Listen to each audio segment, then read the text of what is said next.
Holy Spirit, conceiving Christ the Son, Jesus our Savior. I believe in God our Father, I believe in Christ the Son, I believe in the Holy Spirit, our God is three in one. I believe in a resurrection, that we will rise again, for I believe in the name of Jesus.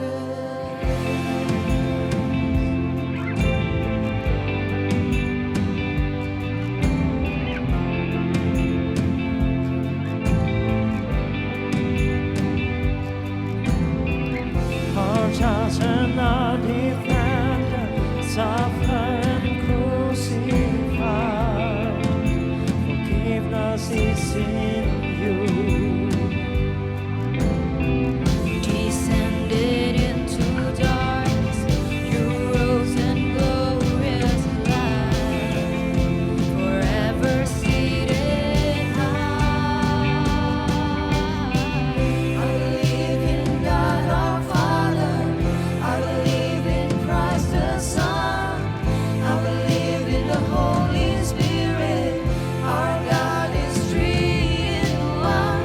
I believe in the resurrection, that we will rise again, for I believe in the name of Jesus. I believe in you. I believe you rose again. I believe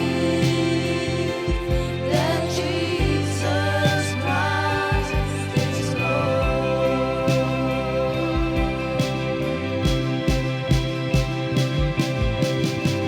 I believe in life eternal. I believe in the virgin birth. I believe in the saints' communion and in your holy church. I believe in the resurrection when Jesus comes again. For I believe in the name of Jesus. For I believe in the name of Jesus. For I believe in the name of Jesus.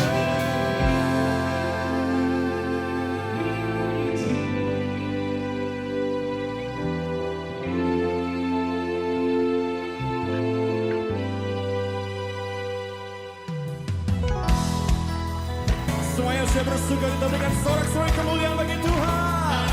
Hey!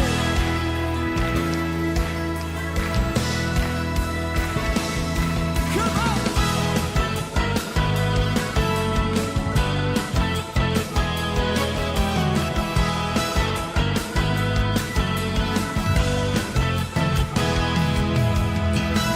Gerbangnya dengan pujian, bertepuk tangan, bersorak-sorai, katakan, mari bersama melompat, luapkan ekspresimu, sebab ada kuasa dalam pujian. Amin. Mari bersama kita tanggalkan beban dan dosa yang merintangi, mengapi-apikan diri seperti daun menari, bangkitlah menjadi laskar pujian. Masuk hadiratnya dengan hati bersyukur, gerakkan kakimu dengan riang gembira, katakan sebab Tuhan baik, sebab Tuhan itu baik, bahwasanya untuk selamanya, ya segala yang bernafas memuji Dia.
dikasihi oleh Tuhan Yesus Kristus, mari kita datang beribadah kepada Tuhan dengan meyakini bahwa pertolongan kita adalah di dalam nama Tuhan yang menjadikan langit dan bumi serta segala isinya, dan yang tidak pernah meninggalkan hasil perbuatan tangannya.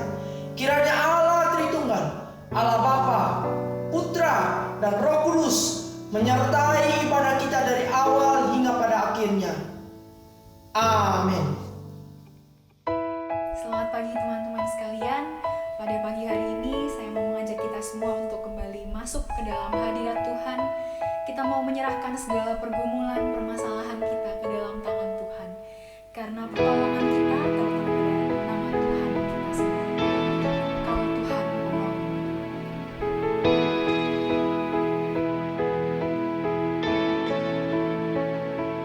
Kau Tuhan menolong dalam hidup. Ku percaya hanya kepadamu. Kau pegang tanganku dan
dalam hadirat-Mu ya Tuhan. Meskipun kami berada di rumah masing-masing Tuhan, tapi Tuhan yang berkati kami supaya kami dapat masuk ke dalam hadirat-Mu ya Tuhan. Dan Tuhan tolong berkati kebaktian ini dari awal hingga akhirnya ya Tuhan, supaya semuanya bisa berjalan dengan baik dengan segala keterbatasan yang ada ya Tuhan. Inilah doa kami ya Tuhan. Thank you Tuhan. Dalam nama Yesus kami sudah berdoa. Amin. Shalom teman-teman semua, bersyukur meskipun di tengah-tengah keadaan pandemi ini, di dalam keadaan apapun, kita boleh memiliki Tuhan yang luar biasa. A sovereign God, dan Allah yang baik itulah yang berkuasa atas seluruh hidup kita, berkuasa atas segala-galanya. Oleh karena itu dialah satu-satunya yang layak menerima puji dan sembah kita. Mari sama-sama katakan, pelukis cakrawala. Melukis cakrawala, merangkai jagat raya, pencipta alam semesta, pemilik kehidupan yang sanggup menyelamatkan, dialah jalan kebenaran. Kami rindukan kuasa lawatan-Mu, kebangkitan pasti terjadi. Oh, oh, oh, datanglah dan bertahta, kuat dan berkuasa, saat hati bersatu, menaikkan pujian, belenggu dipatahkan, mujizat dinyatakan. Great is our God.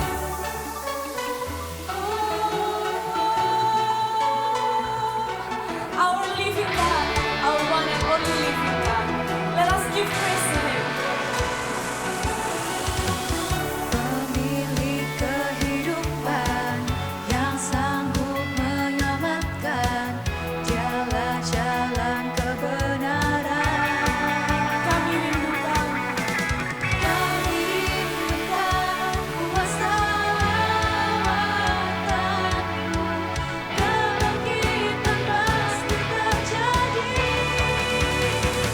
Oh, oh, oh, datanglah dan bertahta, kuat dan berkuasa, saat hati bersatu, menaikkan pujian, belenggu dipatahkan, mujizat dinyatakan. Great is our God. Great are You, Lord.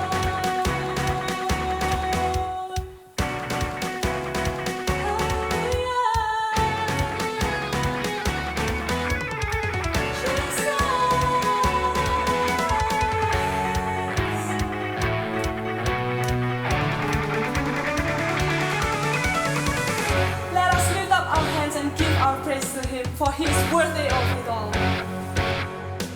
Kami rindukan kuasa lawatan-Mu, kebangkitan pasti terjadi. Oh, oh, oh, datanglah dan bertahta, kuat dan berkuasa, saat hati bersatu, menaikkan pujian, belenggu dipatahkan, mujizat dinyatakan. Great is our God. Beri sorak-sorai kemuliaan bagi Tuhan. Teman-teman, kasih Tuhan itu begitu besar, rela berkorban, bahkan rela mati bagi setiap kita. Maka pada saat ini sudah waktunya bagi kita untuk mendengarkan firman Tuhan. Mari kita mau siapkan hati dan pikiran kita untuk mendengarkan apa yang Tuhan ingin katakan kepada kita. Besar mulia kasih-Mu. Besar mulia kasih-Mu, Kau korbankan hidupmu, curahkan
Baik, kita akan bersama-sama mendengarkan kebenaran firman Tuhan pada saat ini. Kiranya Tuhan menolong kita untuk memahaminya. Mengawalinya, mari kita bersama-sama berdoa.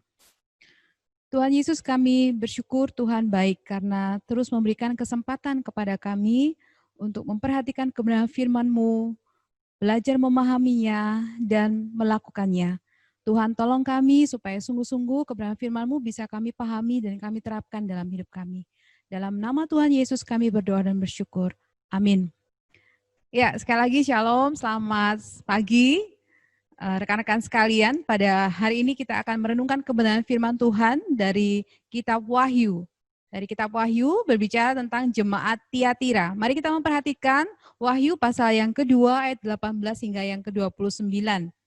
Saya akan membacakan sebagian dari bagian ini, kemudian kita akan mempelajarinya secara bertahap ya. Wahyu 2 ayat 18 hingga yang ke-29, demikian firman Tuhan. LAI memberikan judul kepada jemaat di Tiatira. Dan tuliskanlah kepada malaikat jemaat di Tiatira, inilah firman anak Allah yang matanya bagaikan nyala api dan kakinya bagaikan tembaga.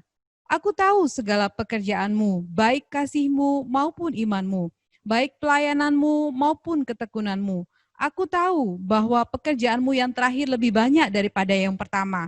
Tetapi aku mencela engkau karena engkau membiarkan wanita Isabel yang menyebut dirinya nabiah mengajar dan menyesatkan hamba-hambaku supaya berbuat zina dan makan persembahan-persembahan berhala.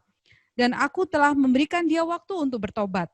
Tetapi ia tidak mau bertobat dari zinanya. Lihatlah, aku akan melemparkan dia ke atas ranjang orang sakit dan mereka yang berbuat zina dengan dia akan kulemparkan ke dalam kesukaran besar, jika mereka tidak bertobat dari perbuatan-perbuatan perempuan itu. Dan anak-anaknya akan kumatikan, dan semua jemaat akan mengetahui bahwa akulah yang menguji batin dan hati orang. Dan bahwa aku akan membalaskan kepada kamu semua orang menurut perbuatannya.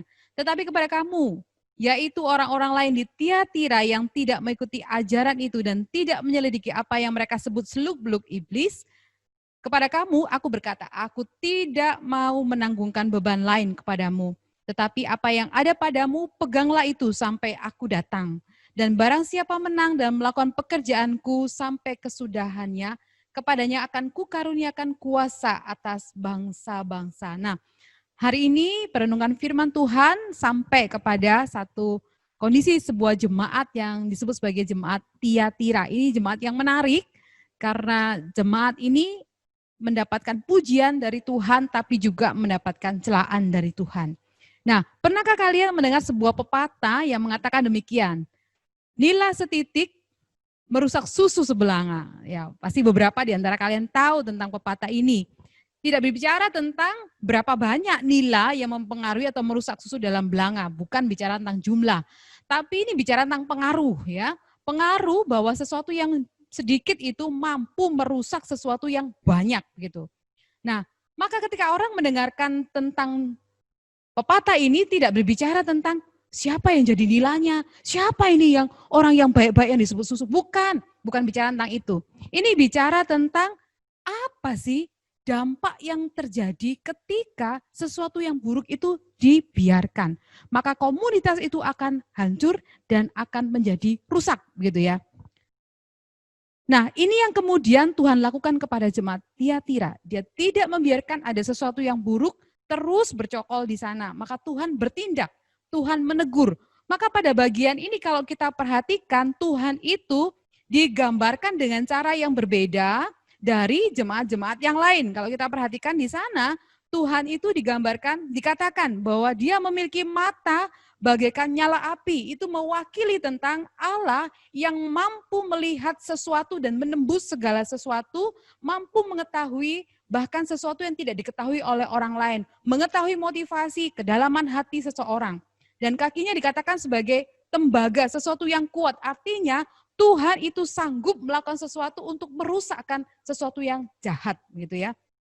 Dan di bagian ini secara khusus Dikatakan dia ini adalah anak Allah, Allah yang berkuasa. Dan dia yang akan mengambil satu perhitungan kepada orang yang berpengaruh merusak sebuah komunitas.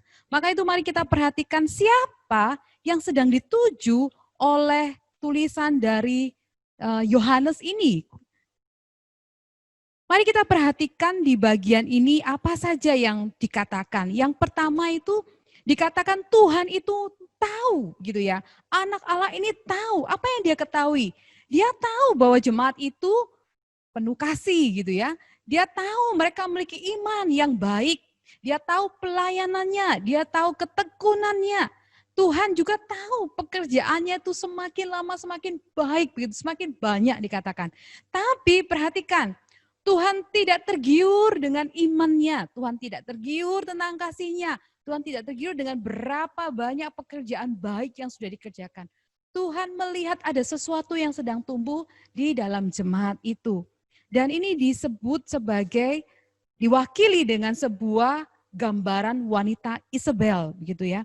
Ini yang dicela Tuhan di ayat yang ke-20. Engkau membiarkan wanita Isabel yang menyebut dirinya nabiah, mengajar dan menyesatkan hamba-hambaku supaya berbuat zina dan makan persembahan-persembahan berhala. Nah, sepanjang sepengetahuan saya, Isabel itu hanya dipakai satu kali saja di Perjanjian Baru dan khususnya di bagian kitab Wahyu ini. Nah, kalian ingat siapa Isabel? Ya mungkin Isabel gitu ya. Nah, Isabel ini bukan Isabel gitu ya, bukan. Dia itu adalah mewakili sebuah kisah tentang seorang istri raja gitu ya. Di masa Perjanjian Lama, istri dari siapakah Isabel ini? Ya, dia adalah istri dari raja Israel yang bernama Ahab ya. Bernama Ahab dan dia adalah seorang yang mempunyai pengaruh yang cukup besar tapi buruk kepada suaminya ya. Mari kita memperhatikan siapa Isabel ini sehingga dia punya kesempatan disebutkan gitu ya di dalam kitab Perjanjian Baru khususnya di kitab Wahyu. Mari kita perhatikan kitab 1 Raja-Raja pasal yang ke-21 ya. Siapa Isabel ini? Kitab Raja-Raja 1 Raja-Raja pasal 21, mari kita memperhatikan ayat yang ke-25 ya. Kitab 1 Raja-Raja 21 ayat yang ke-25. Nah, saya bacakan bagi kita sekalian. 1 Raja-Raja 21 ayat 25, demikian firman Tuhan. Sesungguhnya tidak pernah ada seorang seperti Ahab yang memperbudak diri dengan melakukan apa yang jahat di mata Tuhan, karena ia telah dibujuk oleh Isabel istrinya. Saya lanjutkan ayat 26 ya, 1 Raja-Raja 21 ayat 26. Bahkan ia telah berlaku sangat keji dengan mengikuti berhala-berhala, tepat seperti yang dilakukan oleh orang Amori yang telah dihalau Tuhan dari depan orang Israel. Maka perhatikan, apa yang disimbolkan dengan nama Isabel ini? Dia itu adalah seorang yang pertama, seorang yang memiliki pengaruh yang kuat untuk memperdaya, bahkan seorang raja pun gitu ya, tunduk kepada pengaruhnya. Ya, dia memperdaya dikatakan. Kenapa dia itu memperdaya gitu ya? Dia memanipulasi kekuasaan raja. Bahkan dia sendiri punya kekuasaan yang mungkin setara dengan raja. Karena kalau dilihat dari sejarah, dia juga adalah seorang yang bisa mengeluarkan surat atas nama raja gitu ya. Dia orang yang punya pengaruh yang luar biasa besar. Nah, kisah yang melekat dengan Isabel ini adalah ketika Raja Ahab itu menginginkan sebuah kebun anggur milik Nabot ya. Raja mengatakan kebun anggur itu indah gitu. Lalu dia merasa ingin memilikinya.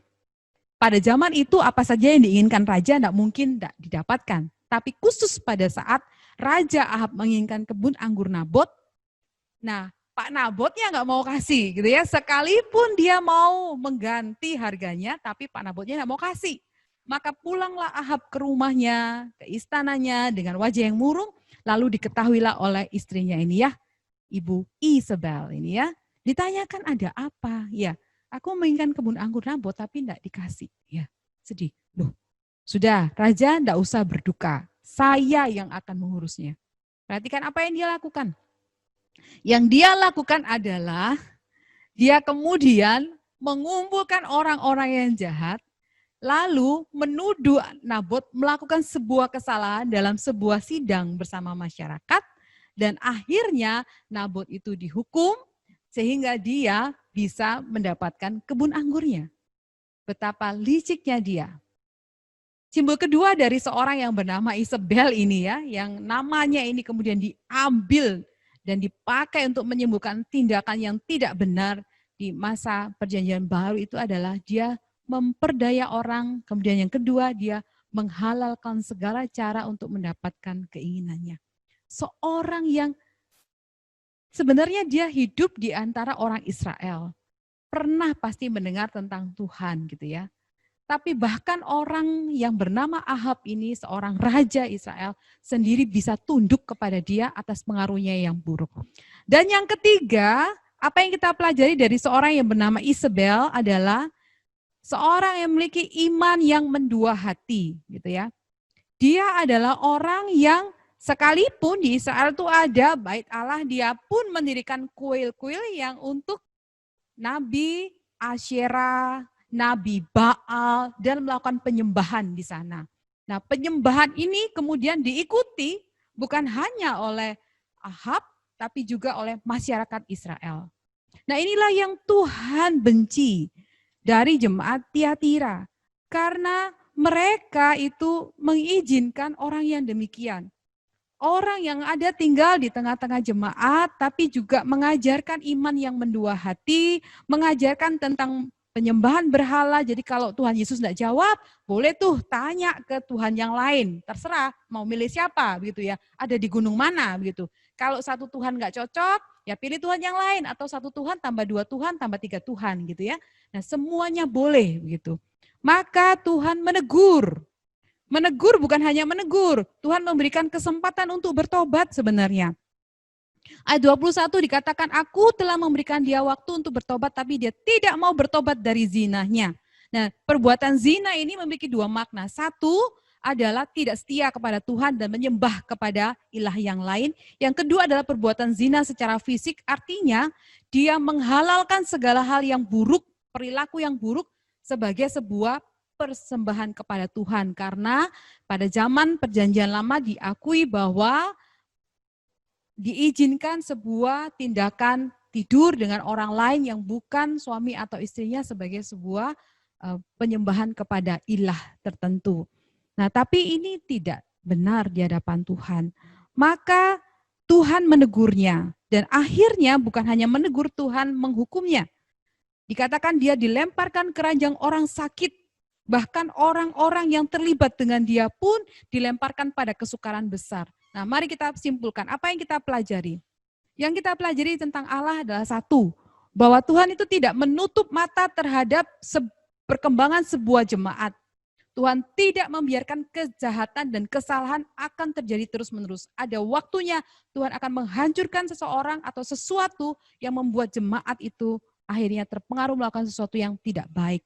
Yang kedua, Tuhan itu adalah Tuhan yang perkasa, dia sanggup menghancurkan sesuatu yang tidak berkenan kepadanya. Maka dia digambarkan di 2 itu ya. 1 punya mata yang bersinar seperti api, 2 punya kaki yang seperti tembaga. Allah yang maha tahu, Allah yang bersikap tegas. Jadi apa yang harus saya lakukan sebagai seorang remaja? Yang pertama, mari kita mengembangkan kehidupan yang memberikan pengaruh yang baik. Jangan kita jadi nila di susu yang sebelanga. Tapi jadilah pribadi yang menambahkan rasa yang baik di tengah susu itu. Mungkin jadi creamernya kah? Atau jadi yang lain kah? Tapi beri teladan yang baik. Karena itu yang Tuhan sedang garis bawahi tentang wanita Isabel. Karena dia menyesatkan.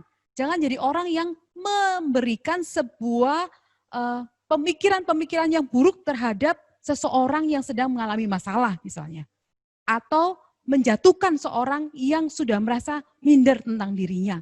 Atau menjadi seorang yang kepingin melakukan sesuatu demi mendapatkan perhatian bagi dirinya sendiri. No, ya. Beri teladan yang baik. Yang kedua, memberi motivasi.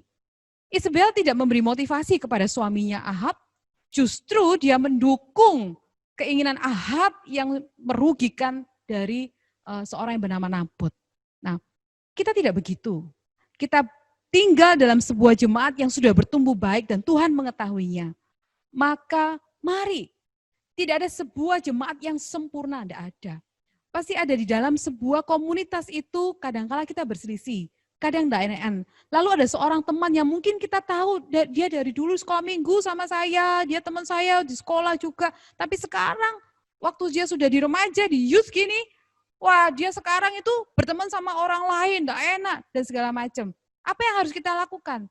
Mari kita belajar bukan menjadi seorang yang kemudian patah hati, patah semangat, jadi orang yang kemudian menutup diri dan merasa kecewa, tapi justru kita menjadi seorang yang memberi motivasi. Motivasi kepada siapa? Pertama-tama kepada diri sendiri. Lalu mencoba untuk menjalin relasi dengan orang lain, dan kemudian kita memberikan satu dorongan semangat bagi orang itu, dan kita bertumbuh melaluinya. Tidak ada sebuah komunitas yang tidak punya masalah, tapi jangan sampai kita yang menjadi masalah di dalamnya. Kiranya Tuhan menolong kita, Tuhan menguatkan kita untuk memberikan pengaruh yang baik, memberikan teladan yang baik, memberikan motivasi yang baik, dan Tuhan itu memberikan janji kepada kita, barang siapa menang, gitu ya, ia akan kukaruniakan kuasa, artinya kemampuan untuk dia bisa menjadi pengaruh bagi bangsa-bangsa. Kiranya Tuhan menolong kita, mari kita tunduk kepala, kita berdoa.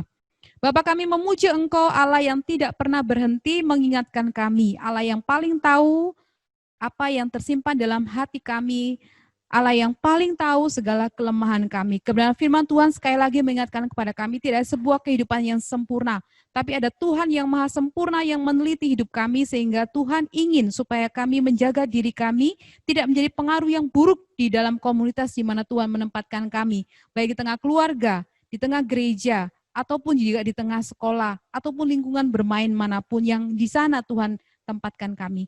Jadikan kami remaja-remaja yang boleh memberikan pengaruh yang positif, memberikan teladan yang baik, memberikan motivasi kepada mereka yang membutuhkannya. Kiranya nama Tuhan dipermuliakan melalui hidup kami. Di dalam nama Yesus kami berdoa. Amin. Terima kasih untuk Ibu Liona yang sudah menyampaikan kebenaran firman Tuhan hari ini. Kiranya Tuhan Yesus Kristus yang boleh memberkati pelayanan Ibu Liona dimanapun Ibu Liona berada. Dan pada saat ini teman-teman, kita akan menaikkan pokok doa kita ke hadapan Tuhan. Mari kita menyatukan hati kita menenangkan pikiran kita bersatu di dalam doa. Kita berdoa. Allah Bapa kami yang berada di sorga, kami menaikkan ungkapan syukur kami ketika Tuhan menyediakan waktu bagi kami untuk kami boleh bersekutu bersama dengan Tuhan, meskipun keadaannya berbeda, meskipun saat ini kami masih dengan konteks online service, tapi kami percaya Tuhan, kehadiran Tuhan tidak pernah luput dalam kehidupan kami. Dan pada saat ini Tuhan, Engkau memberikan kami waktu juga untuk kami bisa menaikkan harapan kami, menaikkan doa kami ke hadapan Tuhan. Untuk itu Tuhan, kiranya Engkau memberikan kami belas kasihan-Mu untuk kami bisa didengarkan doanya. Dan kami bersyukur Tuhan, Engkau Allah yang menepati janji-Mu tepat pada waktunya.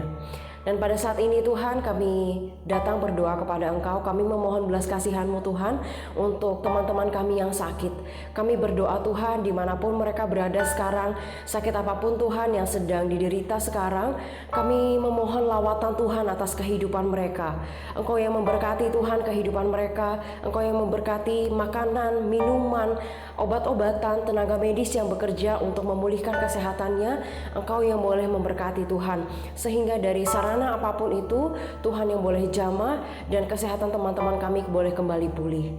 Dan kami berdoa Tuhan untuk setiap keluarga yang mendukung, untuk teman-teman, untuk lingkungan, Engkau berikan support system yang baik Tuhan, sehingga siapapun yang berada di sekitar teman-teman kami yang sedang sakit, mereka merasa ada yang mendukung mereka, teman-teman mereka, keluarga mereka menjadi orang-orang yang sangat suportif.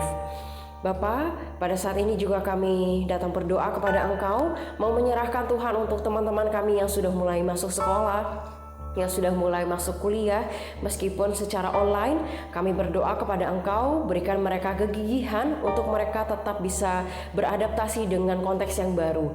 Biarkan Tuhan meskipun online, pembelajaran online yang dilakukan, tetapi mereka juga tetap menunjukkan attitude yang baik untuk mereka mau belajar dengan sungguh-sungguh, mengerjakan tugas dengan sungguh-sungguh. Ini doa kami Tuhan kepada Engkau, Engkau yang boleh memberkati seluruh kehidupan kami, dimanapun kami berada, apapun yang kami kerjakan. Kiranya Tuhan Engkau ingatkan kami untuk terus hidup kudus, hidup takut akan Tuhan, dimanapun kami berada. Doa kami Tuhan, di dalam nama Tuhan Yesus kami berdoa. Amin.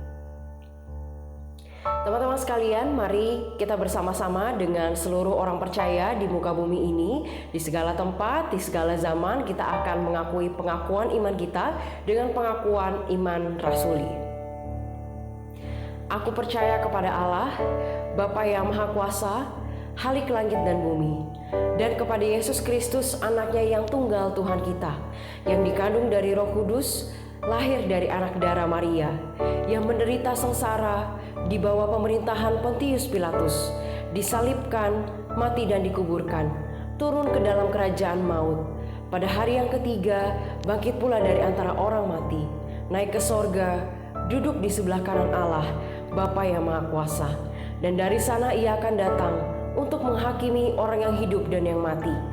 Aku percaya kepada Roh Kudus, gereja yang kudus dan am, persekutuan orang kudus, pengampunan dosa, kebangkitan tubuh, dan hidup yang kekal. Amin.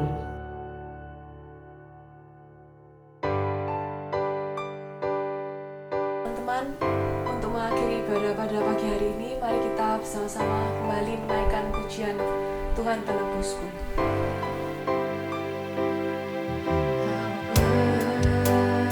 Berikan harapan di dalam kesesakan.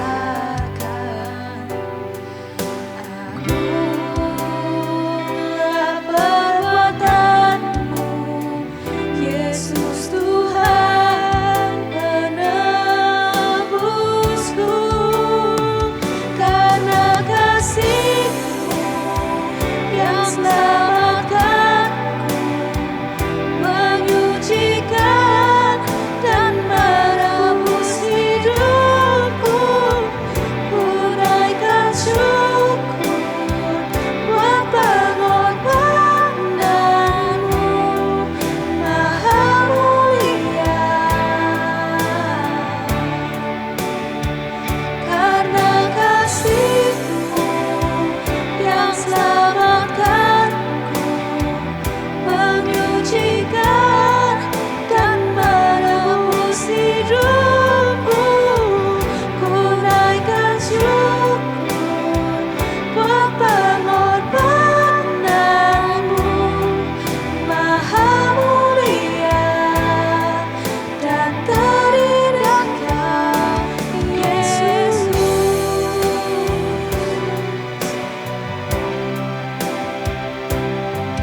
Maha mulia dan terindah Kau, Yesus.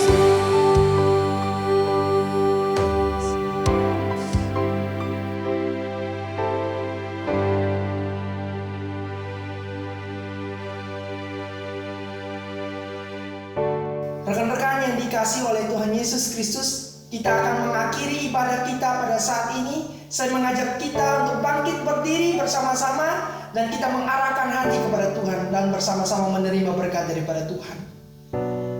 Kiranya kasih yang sempurna, kasih yang mulia, kasih yang agung dari Allah Bapa, anugerah keselamatan yang kekal dari Tuhan kita Yesus Kristus, pimpinan topangan penyertaan dari Allah Roh Kudus akan menyertai perjalanan hidup kita, mulai dari saat ini sampai Maranatha, bahkan sampai selama-lamanya. Amin. Rekan-rekan yang dikasihi oleh Tuhan Yesus Kristus, selamat mempersiapkan diri untuk melewati hari ini. Ibadah kita sudah selesai. Kiranya sepanjang kehidupan kita terus hidup memuliakan nama Tuhan. Sampai jumpa di dalam online service berikutnya. Tuhan Yesus memberkati kita semua. Sampai jumpa.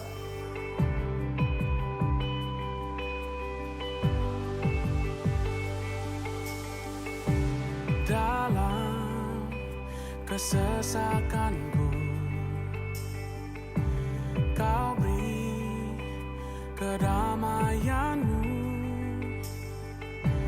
Dalam keraguan ku temukan wajah-Mu.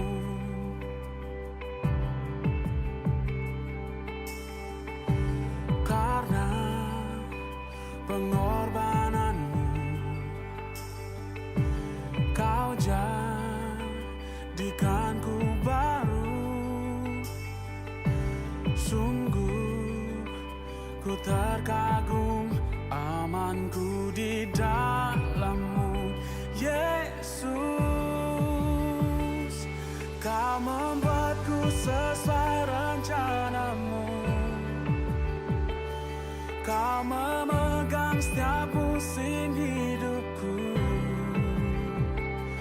Ku serahkan semua